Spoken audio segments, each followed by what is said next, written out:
Settle in and let the room grow quiet. Tonight we drift along the Nile at the pace of starlight past reed beds, date palms, and small lamps on quays where boats breathe against their ropes. Nothing urgent waits for us. If sleep arrives, the story will keep its slow waterway and welcome you wherever you return. We will visit fields that rise and rest with the flood, courtyards where bread calls on woven mats, workshops that shape stone and copper without hurry, libraries where pages turn like soft leaves, and temples that measure time with shadow and water.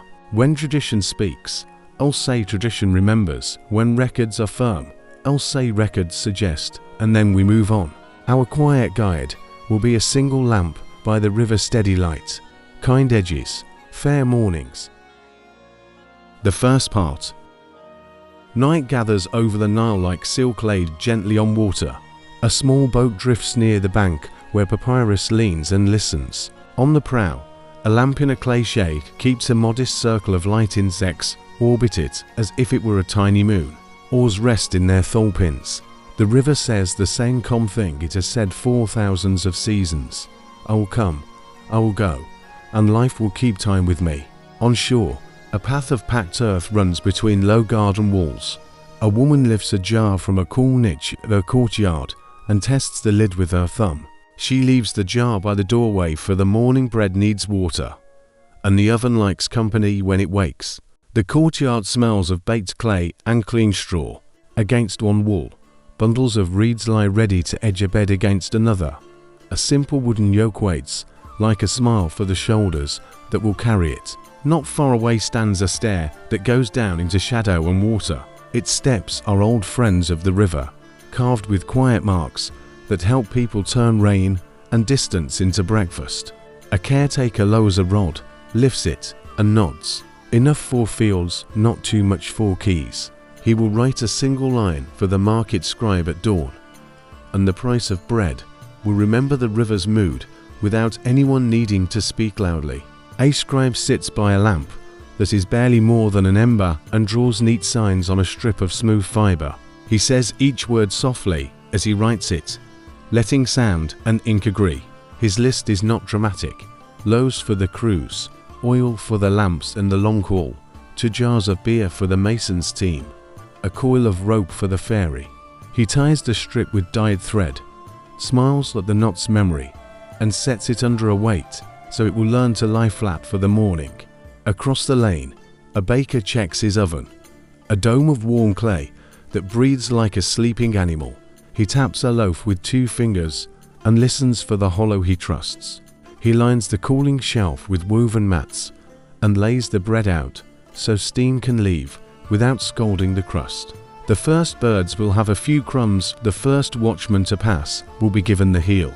It has been that way as long as anyone cares to remember. On the river, a boatman strokes once or twice to keep the bow straight. He looks up at the stars the way a farmer looks at rain kindly and without wanting to own them. He knows where the current is quicker, where sandbars pretend to be islands, and where a kingfisher waits on a post that looks like a feather from far away. His boat is held together by good habits, a keel that knows straight from wandering, seams that have been fed with resin and patience. Tradition remembers great kings and stone that learned the shape of the sun. Records suggest that most nights were like this: lamps and ledgers, ovens and stairs, water making promises and keeping them.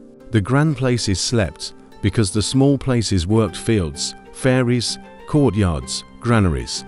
A guard walked the parapet and counted his steps between corner lights, not to display power, but to keep a timetable that farmers could trust. In a house of learning, not a palace, but a long room with cool floors, a reader moves his finger along a line of old wisdom. He whispers the sentence twice, once for meaning and once for memory. A student copies the words on fresh fiber, his wrist steady, the line straight. He pauses to draw a small rectangle with a cross inside a plan for a field that will drain the way the teacher prefers, with water that behaves and does not sulk at the corners. Knowledge here is a series of habits that keep mornings orderly. Down by the river edge, a fisherman repairs a net by lamplight. He ties a mesh knot that his grandfather taught him. He tests it with the same little tug. He knows when the cats will visit and how to keep scale glitter from telling them too much. He has seen the river angry and the river thin. He trusts it, not because it is kind, but because it is honest with those who measure and prepare. The air smells of date palm and damp soil. Somewhere a cow shifts its weight and the rope creaks in reply. The lamp's circle grows smaller as oil thins, but it stays steady. The night is a long corridor of small tasks that connect one day to the next, tying, cooling, noting, checking. Each task is sized to a human hand, and all of them together make room for sleep. If you wish to carry one picture with you toward rest, let it be this: a stare that keeps the river's story in simple marks, a lamp that makes edges kind, an oven that shares its warmth with the lane, a strip of words that will become meals and wages by noon. The boat slips a little downstream, the bow correcting with an old grace. The shore answers with silence, which, in this place, means everything is in its place. The river takes the weak into its arms and says what it always says: we will keep the pace together. The second part. Dawn lifts like a pale cloth over the floodplain, and the river's old promise turns into morning work. A cool breath comes off the water dew holds to barley whiskers and to the fine hairs on a reed basket. Along the levee, a line of workers walks without hurry, carrying short hoes and bundles of cut reeds. They speak in the short grammar of tasks: here, there, enough, again. When they reach a breach made on purpose, they open it a little more with 2 or 3 clean strokes. Water slides into a shallow basin bordered in clay. It does not rush. It lies down where it is asked and makes itself useful. A rope stretcher, one of the quiet measurers, sets to pegs and pulls a cord until it sings like a low string. He watches the line, not for show, but for harmony. The cord remembers weight and straightness. He gives a nod, and a scribe marks the stake with a bit of charcoal. The marks are not numbers that bite, they are notes that keep a song the fields can follow. When the basin is full, a boy shuts the breach with reed bundles tamped by his heels. He grins at the neatness. Even the river likes to be told, kindly, where to stop. On a higher bank, a timekeeper squints along a simple stick hour, Nomon's cousin, and checks where the shadow falls on a stone he has known for years. He smiles when it meets the notch that means turn the crew to the next spot. He taps a bell with the back of a knife so the sound carries without scalding the ear. Across the basin, a woman lifts a shadoof wooden pole and leather bucket hand lets the counterweight teach her arm a pace. The water makes a soft, steady sound as it falls back into the channel. She breathes the rhythm in and lets her shoulders agree. In a courtyard beside the canal, jars stand in a row with lids that breathe through woven pads. A grain steward, our night archivist in daylight, breaks yesterday's seal with his thumbnail, tastes one kernel, and nods at the sweetness. He presses a new lump of clay over the lid string and rolls a small seal across it, a river reed, and to dots. He likes the habit of the device more than any grand emblem.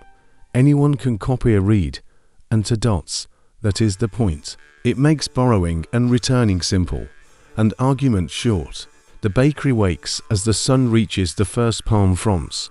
Dough moves from a cool jar into a wide bowl. A hand works it until it shines like a polished pebble. Pans of barley loaves go into a clay mouth that breathes embers. Cakes for offerings go into a gentler heat that lets honey and oil keep their manners. The baker's daughter lays reed mats where hot bread will learn to be patient. She taps a loaf and hears the small hollow that says, "Slice me 4 crews, I will hold together." A neighbor brings a jar of beer and sets it near the oven. A watchman will share it at the turn. Tradition remembers 3 seasons and says their names softly: 1 for rising water, 1 for green, 1 for harvest. We can keep to gentler words: flood, grow, gather. Records suggest that calendars like these live best on steps, chords, and bellies, not only in stars. A farmer ties a ribbon to the end of a date palm shadow and moves it 1 hand's width each week. The tree teaches him when not to waste his water. The ribbon fades, the lesson stays bright. By late morning the rope stretchers harped and apter. In the older speech return to the levee with cords, now dusted white. They remeasure where water has moved a line. If a field has grown by a palm's breadth, Its owner smiles if a neighbour's has shrunk.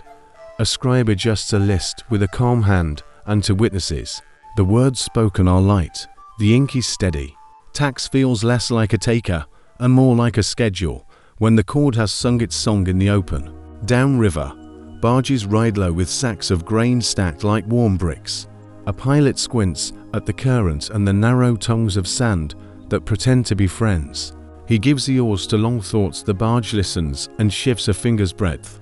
Towmen on the bank lean on the rope and step together so the pull stays even. They do not shout. A boy on the aft deck keeps a soft brush and the pot of resin ready for seams that ask for comfort. He likes the smell. The waste sweetness hides under the tar.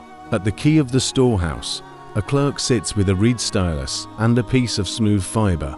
He writes the name of the village that sent the grain, the number of sacks counted by touch, the mood of the wind, the hour by the stair. Nothing that will be poetry, everything that will be breakfast in 6 months.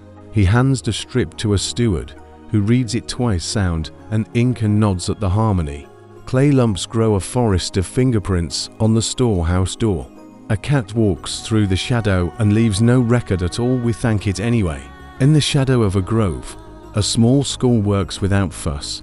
The reader, the same one who wrote Wish, and his draws a rectangle with a short tail on a board and says, "That is the basin that feeds a field." He draws a second and shows how a canal asks water to turn a corner without losing its temper. A student copies the shapes on scrap and adds to dots where a gate sits. The reader smiles at the dots. The class recites, open and close, take and give, rise and fall. The words sound like a lullaby. The children's shoulders lower. Near the channel, a potter turns a jar neck with hands that learned the wheel long ago. He listens for the even hiss of wet clay letting go of air. He leans back when it once tries to hurry him. On a shelf, filters made of baked clay porous, like 1,000 tiny reeds, stand ready to make river water polite for a lamp. He tests one by filling it, then sets a lamp underneath and watches it drink until the flame rises a little brighter. Lamps that are not thirsty do not smoke. Lamps that do not smoke make ceilings last longer. A ceiling that lasts longer keeps sleep where it belongs. At noon, boats rest under reed awnings. A ferry ties to a ring set in stone. The ring is worn on one side where correct ropes have remembered the same lay for years. A man in a plain wrap lowers a jar into a well and waits for the sound that tells him the water is saying yes. He lifts the jar, the rope does not squeak. He's a careful neighbor. He rubs the ring with oil once a week so everyone's lines keep their manners. There is no law on a tablet for this. There is only gratitude in a dozen throats. Tradition remembers storied floods and lean years. Records suggest that most seasons fell in the wide middle, high enough for green, low enough for keys. When a strange year came, the stair to dark, the stair to bright, the city answered with ration bread shaped like small pillows, with boats that gave rides to fields that could not drink by themselves, with granary doors that opened on the strength of a steward's seal and the baker's nod. That is how cities choose to stay cities. Far from the main channel, a mason lays a tiny bridge of flat stones across a field furrow so a thin trickle will pass without separating soil like a quarrel. He pats the stones with 2 fingers. The trickle makes a sound like someone agreeing. He stands and shades his eyes with a hand. Beyond the palm trunks, the pyramid line sits on the horizon like a line of quiet hills. He nods to it as a person nods to weather. You are there, we work with you. A barge passes with cut limestone that will soon be patient as a wall. On deck, a foreman checks the wedge lines that keep blocks from gossiping. He runs his palm along a face and smiles at the even drag on his skin. Skids are ready on the quay with wet mud to teach wood to be kind. The crew will move each block with a song whose rhythm keeps backs whole. We will not hurry the stone. We will let it arrive. In the afternoon shade, a woman sets flax to soak in a trough. She has tied a cord above the waterline and marked it with a little braid for each day. The fibre is bathed. She brushes a strand between finger and thumb. The comb-toothed feeling is almost gone. She spreads the flax on a mat and laughs at a passing child who says it looks like the hair of a river god. She does not correct him. He will remember the feel of combed flax and the time His feet were too hot on the clay. Toward evening, the wind swings and comes up the river as if it had remembered an appointment. Sails climb the masts like careful wings boats, tilt into the weather and enjoy it. A pilot touches the tiller and aims for the middle, where the current and the breeze cooperate. On the bank, oxen shift out of harness and stand in pairs like notes on a staff. Their breath rides small clouds in the cooler air. The steward breaks a wax seal and reads the day's last strip. The storehouse door opens with a sigh like a bellows at rest. Our lamp appears again, the one we keep by the quay. The skull, the stair. It is lit from a filtered jar. The flame rewards the care with a steady face. A ferryman ties a late rope, then reties it because he likes the feel of a better knot. A child brings a heel of bread from the bakery and puts it on the bench, where a watchman will find it when his feet have counted the last corner. A cat considers the bench and decides the watchman should have it. This is also justice. If you want one, single, rest-making pitcher to hold while eyes grow heavy, take this. Water moving into basins, like patience poured chords singing straight lines in the sun, bread cooling on reed mats, a seal with a reed, and to dots a barge that listens to wind and current at the same time, a lamp that is never thirsty. Egypt flood, grow, gather is not a shout. It is a practice that lets the day lay its head down without worrying the night. Dark comes with the gentleness of oil poured from a careful jar. The rope stretchers coil their lines in even loops. The steward presses the last seal. The baker banks the oven and leaves a warm ghost in the lane. The timekeeper draws a thin mark on a stone. Today, the shadow reached here. The river says the thing it always says to those who have measured it. We will keep the pace together. The third part. Stone wakes slowly. In the half-light before heat, a quarry face holds the night's call and gives it back to the hands that ask for it. Men touch the wall with fingers that have learned to read grain the way a miller reads flour. A master taps with a rounded stone and hears the different voices in one face night. Open, willing, stubborn. He chooses a seam, draws a line with wet clay, and nods to a team that knows how to turn a cliff into shapes that sleep well together. Tools wait in a shallow tray. Copper chisels with honest edges, wooden mallets with polished shoulders, round pounders of hard dark stone, wedges of dry wood that drink water and swell like careful promises. The first blows are not loud, they are steady. A rhythm grows that would not wake a child. Chips collect in a neat low drift. A boy with a reed brush clears dust from the line and weights it again, so the clay stays true to the grain. He's learning a quiet courage to stop when the stone asks for rest, to continue when his hands, not his thoughts, say ready. On a level sand bed nearby, carpenters lay out the skids that will teach a block to travel. They sink the runners deep enough that they will not wander. They smooth a path of mud and water along the line a sledge will take. A man in charge tests the pull with a cord around his waist, leaning just enough to feel how the wood replies. He adds a handful of wet clay to a stubborn patch and smiles when the rope agrees with him. The earth likes a courteous load. At the break of first shade, wedges that have been waiting in the seam drink from a boy's jar and swell until the wall remembers a line drawn at dawn. The crack opens with a sigh that belongs to no person. The team backsteps without hurry.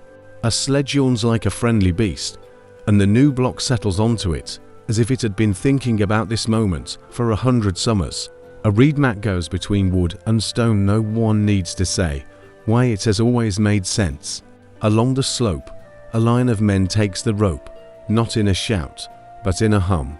The hum is older than any building here. It counts feet and breath and heart together and keeps backs whole. At each pole that anchors the pull, a watcher turns a pottery jar and pours a narrow stream on the mud, sweeping it into a ribbon with a palm branch. The sledge takes that kindness and gives it back as an easy glide over places that would have been argument without water.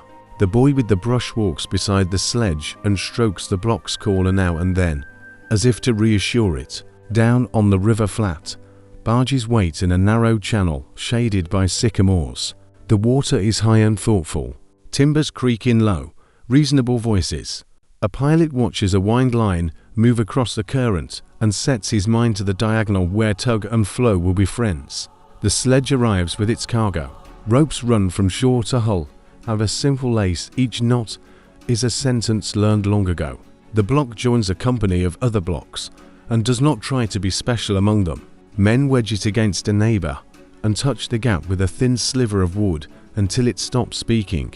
The barge nods. A scribe sits with legs crossed on a mat and writes a short account that will do more work than its length suggests. It says from which face of which quarry the stone came, who cut and who hauled, who poured water and who sang the line. It says where the barge intends to rest at dusk and which dock will lend its crane. He rolls the strip and seals it with a thumb, not a signet. Thumbprints are good law among people who work with hands. Tradition remembers mountains that learned to sit in the valley, and faces that met the sun at an angle the sun respected. Records suggest a practice as gentle, it is large. Each blow sized to what the stone prefers, each pause timed by shadow, each move planned where the earth will help rather than hinder. A foreman carries a small board on which are scratched arcs and straight lines, curves for ramps and skids. A square for a foundation corner, a circle for a work camp swell. He taps the board with a finger and points, and another day's load finds its place. At noon, tools nap in shade. A pot of water leans against a cool rock. Cups stand upside down beside it and do not spill their dust. The copper edges get a brisk kiss with a river stone and return to their honest shine. A young mason takes a scrap and practices a shallow groove, then stops before tiredness turns neat into ragged. An older man nods at the wisdom of the stop. Discipline is often just that, the patience to stay a friend of your material. In a yard near the river, a different craft keeps a related rhythm. A sawdust-scented room holds cedar planks that will become boats, sledges, rollers, and doors. A carpenter springs a thin batten against small pegs and watches that would choose the fair curve it prefers. He traces it lightly and steps back to see it in air. A helper brings a pot of resin and a square of woven fiber. Seams will get that kindness. Boats without thirst are less inclined to complain. Back at the quarry, a small team reads a face that is not stone. A bank of white dust lies where the waste is thrown, and among the broken pieces lies one that asks for another chance. A corner smooth enough to be useful as a threshold, an offcut that will wedge a larger friend, a shard that will line a channel at a garden edge and keep the water polite. The foreman runs his palm over the surfaces that still have their temper and orders 3 heaps: building, garden, and road. Nothing that holds its dignity is wasted. Toward late afternoon, the barge moves with the river. The pilot aims the long nose where he knows depth is honest. A boy sits on the forward deck with a pole marked by finger widths and tastes the current by the way his knuckles feel the push. He sits back when the pole says enough.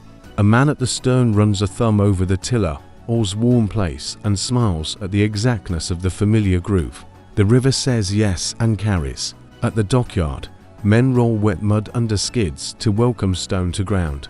The block comes ashore to the same hum that brought it down the slope, a sentence with no sharp edges. It stops beside a cousin. A mason kneels with a copper chisel and catches a line of light on the high place between them. He shaves a whisker's thickness and shaves again until the light lies even and does not argue. He breathes out. The seam agrees. A child, allowed to watch, is given the fine brush and told to sweep once across the joint and then stop. He obeys and looks serious. There will be honey cake later. In the workshop quarter at the foot of the building ground, a line of jars keeps resin from waking too quickly in the heat. A woman stirs a pot of gypsum and water and watches it turn like a shallow cloud. She will skim and skim until the cream rises and can be smoothed on a wall. A man with a bone burnisher rubs a trial patch and likes the soft shine enough light to read by, not so much that it will glare. He makes a small mark with a finger. Here is the finish the room should keep. Evening leans in. A long ramp glows with the color of bread. Oxen breathe in pairs and lower their heads in the attentive way that means they are already asleep while standing. A supervisor walks the length of the day's work and writes 4 words on a scrap. Start here tomorrow. He tucks the scrap under a chip on the corner of a block. One could read it in the dark, but it pleases him to leave the suggestion there as if the stone liked advice. Our lamp returns, as always, on a post by the tool shed, at the corner of the yard, by the water jar. It is fed from a filtered pot and returns at kindness with a steady flame. Men rinse their hands in the cooler water and leave the dust on the ground where the wind will not reclaim it for their lungs. A cat steps deliberately between feet that are too tired to step quickly. It receives a flake of dried fish with a patience that complements their own. Tradition remembers the names of kings. The stone remembers the names of tools. Records suggest that both kinds of names keep cities standing, but one set makes sleep easier. Wedge, skids, sledge, resin, seam, line, level. You can place those words like little weights on your evening and feel them help. If you want a picture to rest with, a quarry face softened by dawn, a line in wet clay that the rock agreed to follow, a sledge on reed mat, a ribbon of water under a pottery jar, a barge's gentle nod when a careful knot finds its place, a seam that swallows the last ray of stubborn light and becomes quiet. The night takes the tools without stealing their spirit. They will wake in the same moods in the morning, somewhere in a long hall where columns learn to be trees. A mason taps a block into the breath of its neighbor until their echoes match. He stops, lays the mallet on the stone gently as if it could feel, and smooths the corner with 2 fingers. Down by the river, a boy ties the last rope with a loop that will undo easily and smiles at the confidence in his wrist. In the cool of a yard, a woman covers the resin pot and pats the lid as if it were a sleeping child. The lamp at the yard corner draws its patient oval. The city accepts the day's careful wait and lies down. The 4th part. Boatyards wake before the sun decides which color to keep. Along a bend where sycamores lean toward their own reflections, frames stand like ribs waiting for skin. The ground is tamped smooth, sprinkled with water, so dust will not argue with lungs. A line of pegs marks the keel's path, straight enough for honesty, soft enough for a river that hates pride. Men arrive with tools that remember hands, adzes with bright mouths, drills that bow like polite reeds, chisels that keep their temper because someone wiped them at dusk. A master shipwright kneels beside the keel plank and speaks to it as if it were a guest. He runs a finger along the grain, taps once with the adzes back, and smiles at the answer, willing. He sets 2 small blocks to teach the curve, then springs a thin batten between them and watches it choose its line. Believe the wood, he says, which is the same lesson as yesterday and will be the same tomorrow. An apprentice traces the curve and lifts the baton away as if setting a child to sleep. Rope makers work in the long alley behind the sheds where wind knows to pass kindly. Bundles of flax and palm fiber hang like pale rain. A woman weights a handful, twists 3 strands, then walks backward while a boy keeps the lay from wandering. Their arms make a slow pattern the river would approve of: give and take, tighten and rest. When the length is done, she stakes it in shade so it will learn manners. Rope that dries with grace remembers grace when asked to hold. At a low bench, a caulker warms a little pot of resin and fat until the smell sits between sweet and strong. He lays a twist of fiber in a seam and strokes the warm mix into it with a stick shaped for no other task. He does not try to fill the seam in one loud gesture. He feeds it as one feeds a bird, small, regular, patient. A friend brings a filtered jar and dribbles water on the caulker's shadowed wrist. Oil for the flame, water for the hand. They joke, and the joke makes the work easier. Sailcloth grows on frames that look like empty windows. Women weave broad panels on ground looms, then stitch them together with a seam that does not argue with wind. The cloth is heavy in air but lively in weather. A girl tests a corner with both hands and laughs when it tugs her a step. "You'll pull a boat," she says to the cloth, but not so fast. She pats it as if to settle its ambition. A man brings a chest of bronze rings to bind the corners. He has filed them smooth. No rope will be scolded by a mean edge today. A pilot stands at the harbour mouth and reads the river like a page written new each hour. He watches the stripe where wind lies on water and the slight dimples where sand pretends to be shallow only for a moment. He marks a point on the far bank, where a palm, a rock, and a rooftop make a little bracket. Steer toward that until the reed bed sits under the third stair, he says to the new helmsman. There is no map in his hand. There is a map in his chest, made of pairs like this: bracket and stair, roof and reed, sound and feel. Tradition remembers royal barges with painted eyes and decks that could host a procession. Records suggest most boats kept to quieter duties. Ferries that knew the names of every dock post, grain barges that carried the next winter's comfort, fishing skiffs that understood the behavior of morning light, patrol boats that were more schedule than sword. The river made them kin. They differed by attention and by the size of the wake their work allowed. At mid-morning, the first hull of the day meets the water. A path of damp sand leads from the building bed to the little slip where current volunteers to help. Men with poles lean just enough, women with hands on gunwales laugh when the river accepts the weight. The hull slides, kisses the surface, sits, then takes its own breath as if remembering a word it learned in another life. The shipwright taps the keel with the adz's back and listens. The sound deepens. Home, he says, not for drama, only because the wood agrees. Downstream, a ferry comes in on a diagonal that brings its bow to the ring in one long thought. The helmsman dips the stern oar twice. The ferry settles without quarrel. To goats step aboard with the serious caution of creatures who have met slippery wood before. A woman follows with a basket of greens and a small earthen pot that sweated coolness all morning. The ferryman ties with a loop that any neighbor could open in the dark and loosens it with the same courtesy when they reach the far bank. He does not announce his skill. He lets the rope speak for him. On the barge road, towmen lean into the harness in pairs, step matched by a song that has 3 notes and a rest. They do not beat the river, they persuade it that the barge is a guest with good manners. A boy walks beside the rope with a little brush for grit and a pouch of wet clay for places that scrape. He cleans as if brushing a child's hair before temple day. He counts the posts and names the bends. He will be a pilot before he is tall. Our night archivist keeps a day book for the yard. He writes in it nothing fanciful and everything tender. Which hole took water kindly, which seam asked for more resin, which crew sang the line most even today. He sketches a small lamp in the margin near the slip, and another in the rope alley where fibers dry.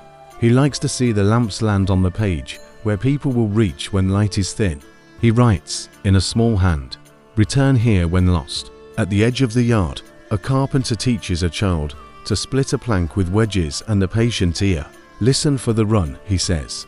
"When the wood wants to wander, give it a smaller bite." The child nods and moves the wedge a hand's breadth.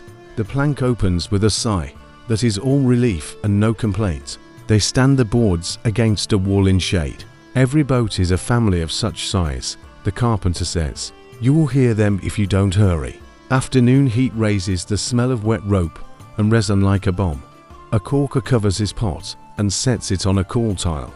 A sailmaker threads a bronze ring with cord and rubs the knot with a smooth pebble, so it will learn to be small. A boy brings a jar of fresh water to the shade of the mast step.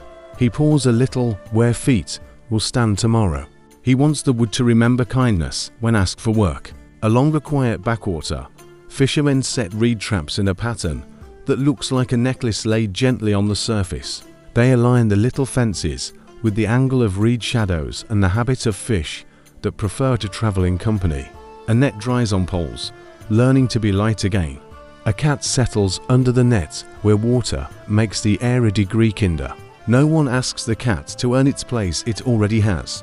Toward evening, the wind swings to the south in summer's warm habit. Sails bloom like broad, patient leaves.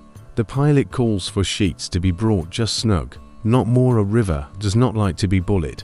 The hull finds her pace, no splash, no swagger, only that long unbroken glide that turns distance into a garment someone measured yesterday. The helmsman touches the tiller with 2 fingers, neither command nor surrender. He is arranging a conversation between breeze and stream.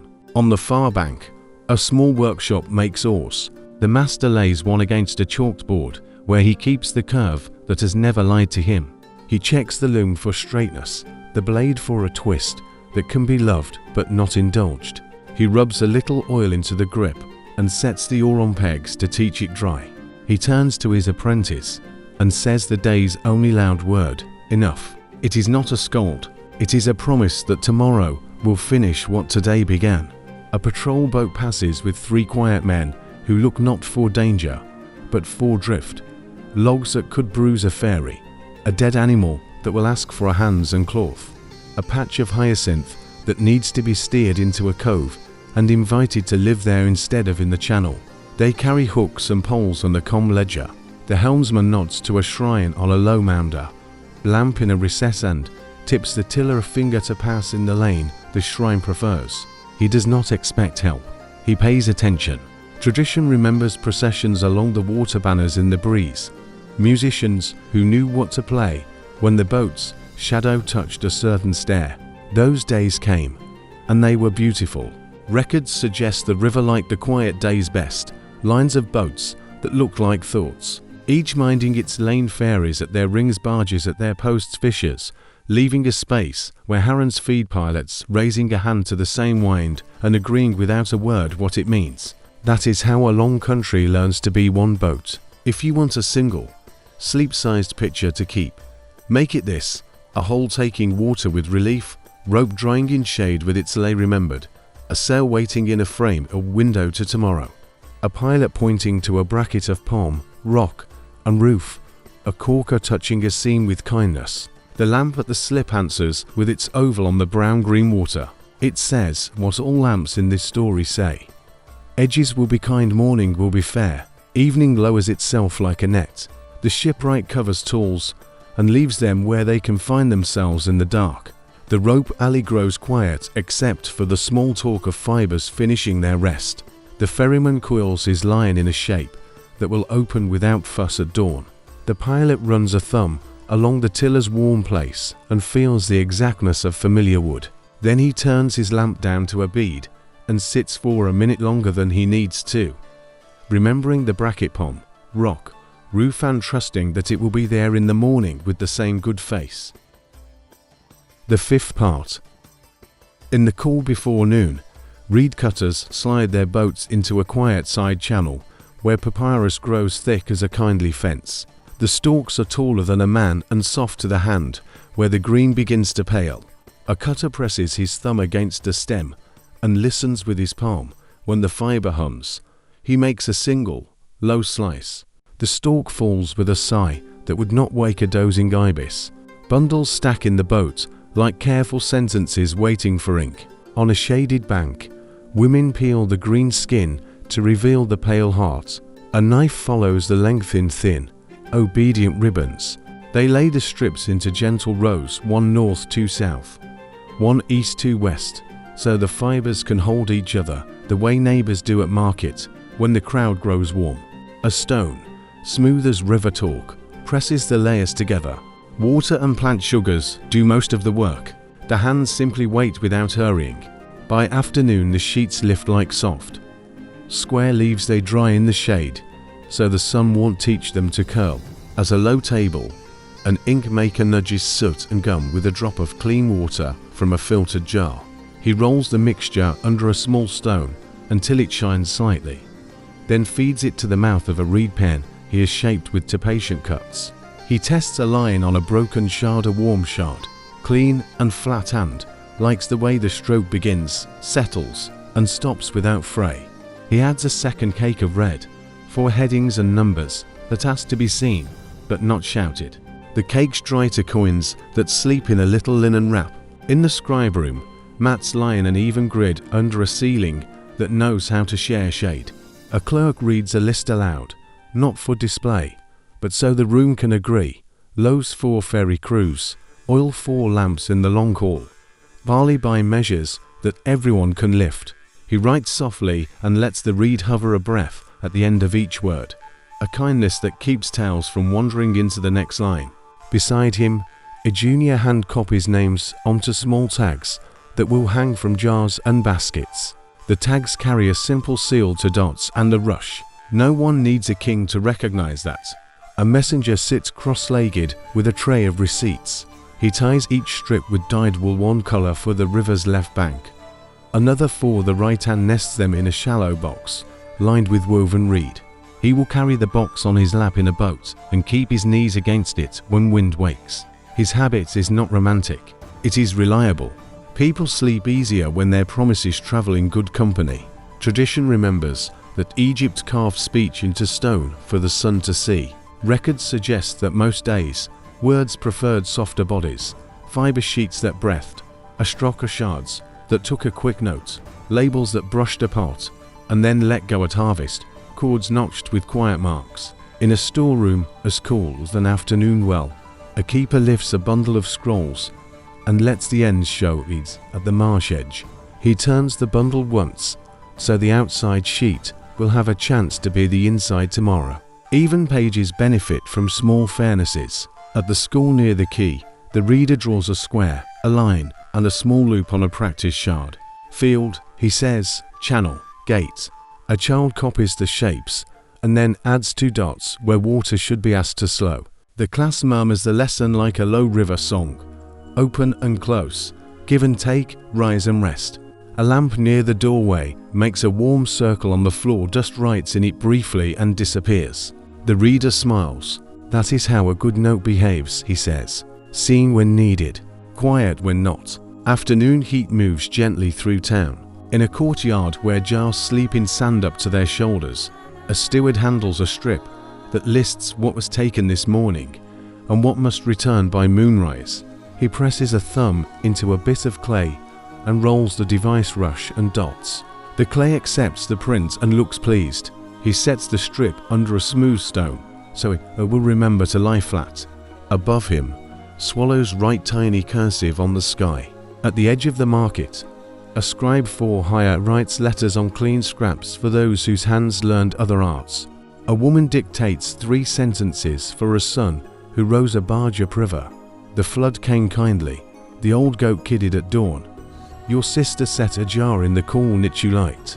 The scribe reads the words back, she nods at the rhythm. He folds the sheet around a dry reed and ties it with narrow thread. He makes a small mark on the outside, a circle and a short line that reminds the courier which key to try first. The code is not secret, it is a courtesy to memory. In a back room of the temple, where call survives the hottest hours, a keeper turns a clepsydra bowl and notes the oracle hour with a tiny stroke of red. He reads a draft decree and in a clean hand moderate offerings. A gate opened a little earlier on hot days. A canopy mended over the north steps. He adds a marginal note, small and practical. Bring out the standard weights on market day. He draws a lamp at the corner, smiling at the habit. Lamps behave well in mojans. The archive breathes like a shaded garden. Baskets hold scrolls in gentle bundles. Door lintels remember many careful elbows. A senior scribe shows a youth how to roll and unroll without teaching the sheet bad habits. Never fold, he says. Not sternly, just sure. He points to a jar of paste and a drawer of string and says, these are how people keep promises with people they will never meet. The youth nods and tries the paste on a broken tag. It holds. He's pleased by the smallness of the victory. Tradition remembers libraries with famous names. Records suggest there were many rooms like this with no name at all. Barns for thoughts, cool and ordinary, where memory was stored in the same spirit as barley dry, labeled, rotated, not worshipped. A shelf holds a box of shards whose writing will be scraped and used again. Waste is not a polite word here.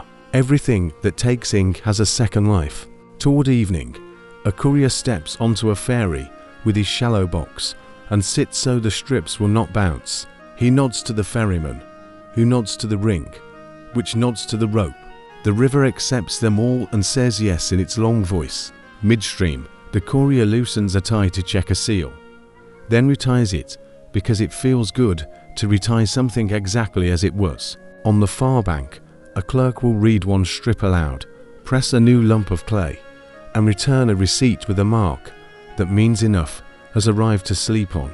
If you want a single picture to take toward rest, a sheet pressed from river plant, a reed pen fed with quiet black, a strip tied with dyed wool, a jar sealed with a print any honest hand could remake, a basket of scrolls breathing in a cool room, a shard with a field drawn as a square and a channel as a line, a lamp nearby keeping letters from wandering into shadow.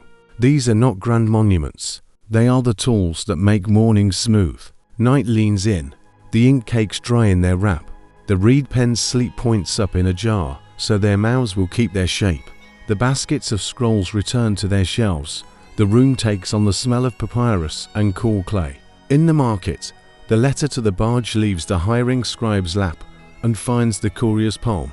In the temple, the red dot beside the hour goes brown in lamplight and still says what it needs to say. Our familiar lamp by the quay writes its oval on the river and does not ask for applause. It has already given tomorrow an easier start. The sixth part. Before sunrise, a long wall keeps its cool like a jar that has learned the trick. Within it, a temple breathes, stone that holds the night, water that keeps still, reed brooms leaning like tall, patient pens. A keeper lifts a bar from a door that looks heavier than it feels because the hinge is no oil. He sets the bar aside on two little blocks, so it will not learn a curve it shouldn't. The door opens without argument. Air moves through colonnades in a low, even voice, like a reader who does not rush. Beside the sacred pool, a priest kneels and pours water from a jar that sweated kindness all night. He rinses hands, mouth, and head in a rhythm that lives in his bones. He does not hurry. The surface answers with the smallest ripples and then remembers to be a mirror. On the bank, a boy lays folded linen on a flat stone warmed by yesterday's sun and now giving that warmth back if it were a memory. The linen will dress a statue and later the altar, and later still a shelf in the temple kitchen where bread cools in lines that resemble thought. Incense wakes quietly. A brazier learns its color before it learns its smoke. A woman lifts a spoon of resin and lets it fall in two small breaths, the way one offers a polite greeting, not a shout. Scent climbs the cool shafts between the columns and softens corners that were never sharp. A sistrum a rattle with a voice like a kindly bell sounds twice in a side chamber, where someone is noting the hour by a bowl that measures time in drops. The drop finds the little hole, the bowl answers by being light enough to move. There is no drama in this, only a pact with the idea that days should be legible. A chest with a plain lock holds standard weights wrapped in linen. The steward of measures opens the chest with the same face each morning and lays the weights on a low table. Bronze and stone sit in quiet ranks, edges smoothed by honest use. He sets the smallest on a pan to see if the beam is fair. It is. He smiles and covers the weights again.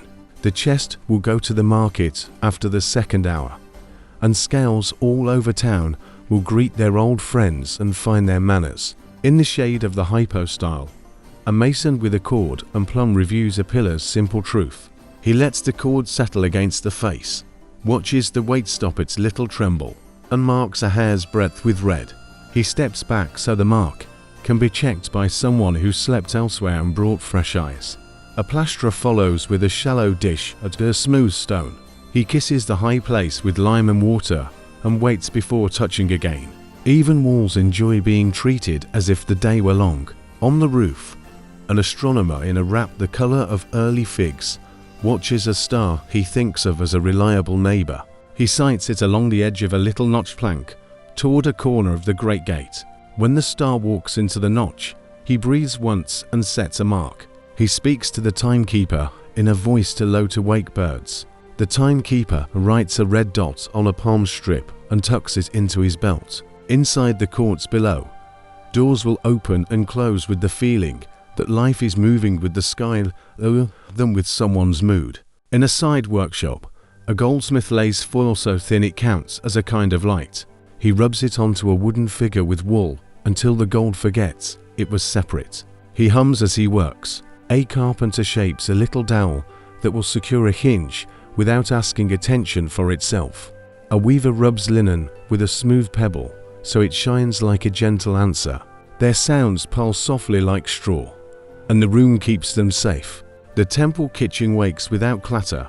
Flatbreads, small and regular, leave a clay mouth in even pairs. A cook tests a pot of greens and sets it aside because the fire is ahead of the day. He writes a line on a shard to fishes, 3 loaves, 1 jar of beer, and leans it against a jug. A runner will walk offerings along a shaded path to the side chamber, where a scribe copies gifts in black and returns leftovers to the kitchen in red.